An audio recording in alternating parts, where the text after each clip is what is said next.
Baik, pemirsa, kita akan lanjutkan diskusi malam hari ini karena kita sudah mulai bergerak pada tindak lanjut ya dari apa yang sudah disampaikan oleh Satgas Penertiban Kawasan Hutan tersebut. Mas Adam tadi mungkin bisa merespon apa yang sudah menjadi suggestion dari para pakar tentunya dan juga kepala daerah yang juga sudah siap berkolaborasi menindaklanjuti juga tadi soal dashboard command system, tidak hanya di tingkat pusat tapi juga daerah karena banyak tadi kolaborasi, komunikasi, continuity. Seperti apa Mas Adam?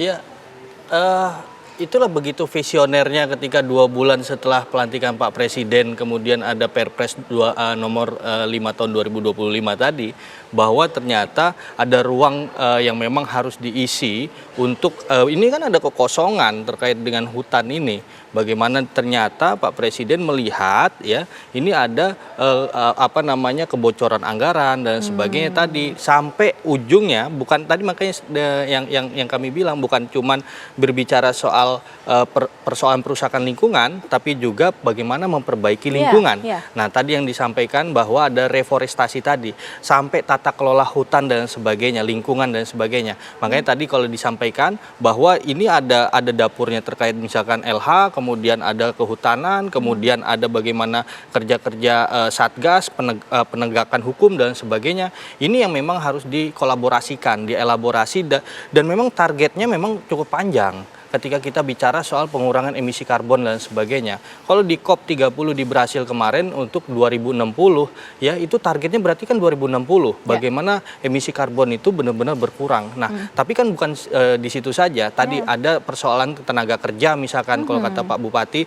Nah, ini yang harus dipikirkan. Bagaimana kemudian ini akan ada perubahan mindset ekonomi yang terkait dengan kawasan hutan, bahwa green economy yang akan didorong untuk kawasan hutan. Bukan lagi kita berbicara soal yang penting ini adalah investasi, yang penting ekonomi, tapi ada keseimbangan antara lingkungan dan alam, lingkungan, alam dan juga manusia.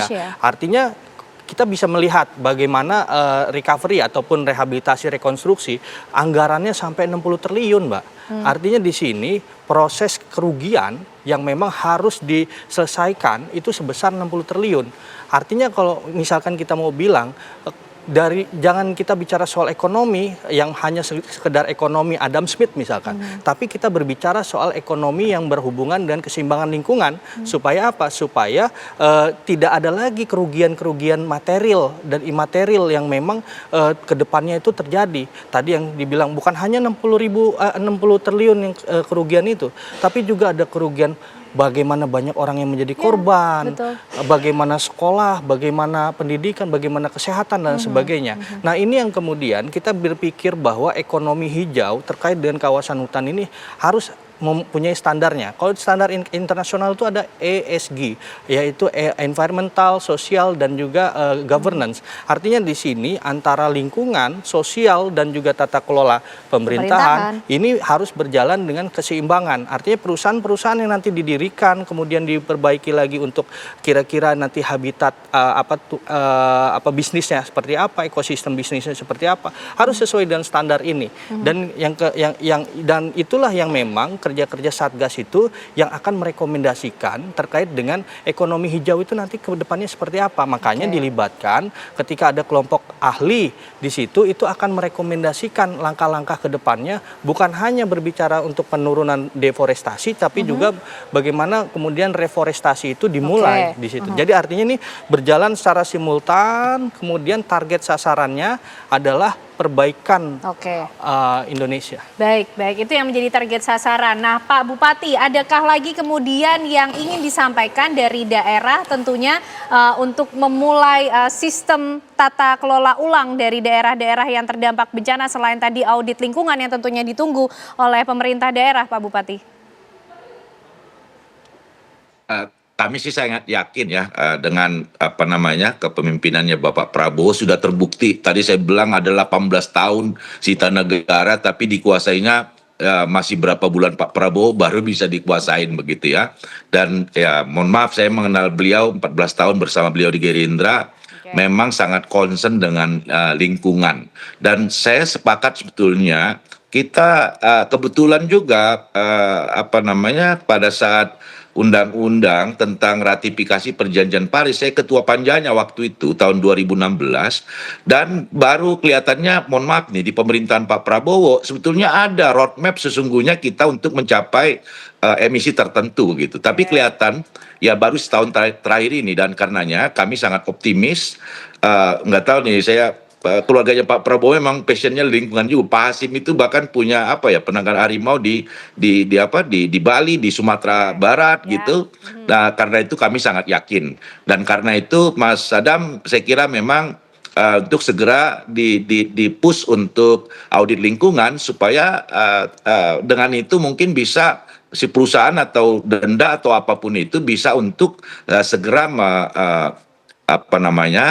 reforestasi tadi segera dilakukan, dan kami dibantu tentu ini dampak dari bencana ini juga bisa kemudian kita bisa selesaikan. Tetapi sekali lagi kami sangat yakin kolaborasi sinergi yang dipimpin langsung oleh Bapak Presiden gitu, dan beberapa satgas yang ada sekarang ini kami sangat yakin kita bisa pulih lebih cepat dan bangkit lebih kuat. Oke, baik, keyakinannya ini tentunya menjadi booster semangat tersendiri Pak Erdianto, tapi kembali lagi tadi bicara soal dashboard comment system, apa yang perlu di-develop atau dikembangkan atau dimulai lagi justru oleh pemerintah? Iya, tapi kan kita saat ini berbicara tentang ekologi sistemnya kan.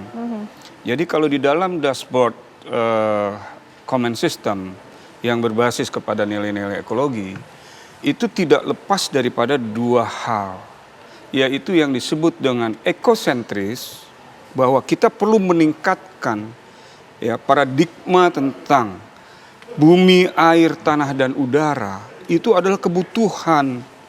Ya, paradigma ini harus diangkat. Ya, baru kemudian kita antroposentris. Ya, bahwa manusia tidak boleh sembarangan melakukan eksploitasi.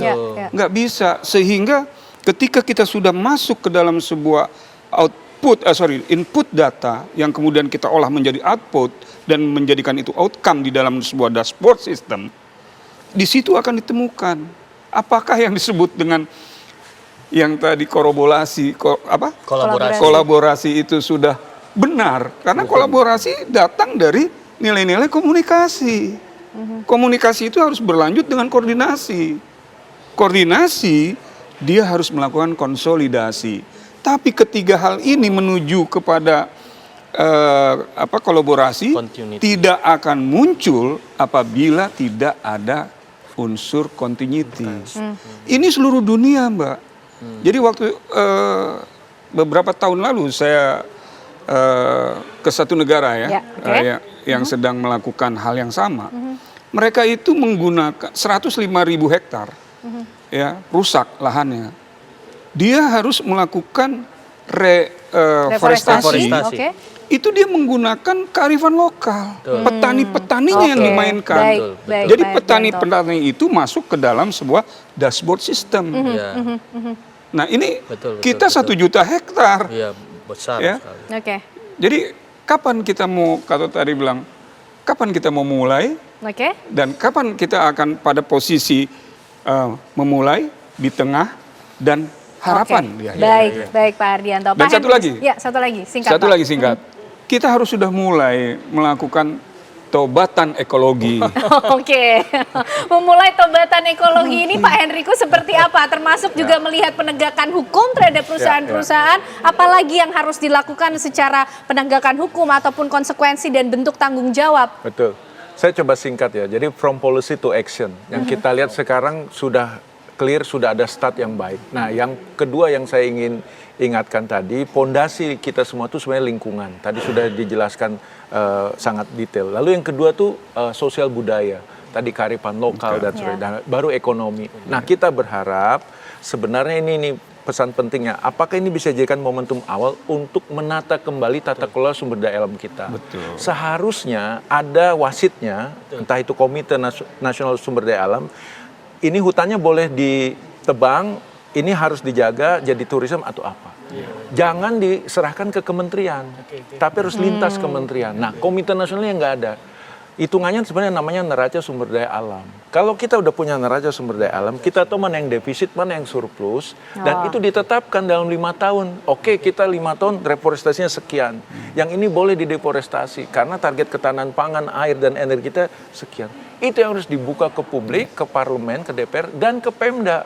Sehingga kepala daerah yang terpilih seperti Bupati Tapanuli tadi sudah punya ancang-ancang, oh saya nggak boleh seenak-enaknya ngasih ini. Nah, game plan ini yang menurut saya mudah-mudahan Satgas PKH bisa jadi pintu masuk untuk ini yuk kita tata kelolanya ini. Itu yang paling penting kalau menurut saya menjadi catatan dari Satgas PKH. Oke, baik. Awal yang baik sudah disampaikan oleh Satgas PKH soal pencabutan izin perusahaan yang melakukan pelanggaran. Kita tunggu game plan berikutnya lewat Satgas, tapi tentunya semangatnya tetap sama. Bagaimana Indonesia betul-betul berkomitmen untuk menindak tegas perusahaan-perusahaan yang melakukan pelanggaran dalam kegiatan ekonomi berbasis sumber daya alam dan juga bagaimana perwujudan dari ekonomi hijau. Terima kasih Bapak-bapak semuanya, Mas Adam, Pak Ardianto, Pak Hendrikus, dan juga Pak Bupati malam hari ini sudah bergabung bersama kami di Apa Kabar Indonesia Malam. Pemirsa, usai jeda kami masih akan menghadirkan informasi lain untuk Anda di mana sepasang mempelai pengantin terpaksa menerjang banjir di Kudus, Jawa Tengah menggunakan perahu untuk menuju lokasi akad pernikahan mereka. Sesaat lagi informasi selengkapnya.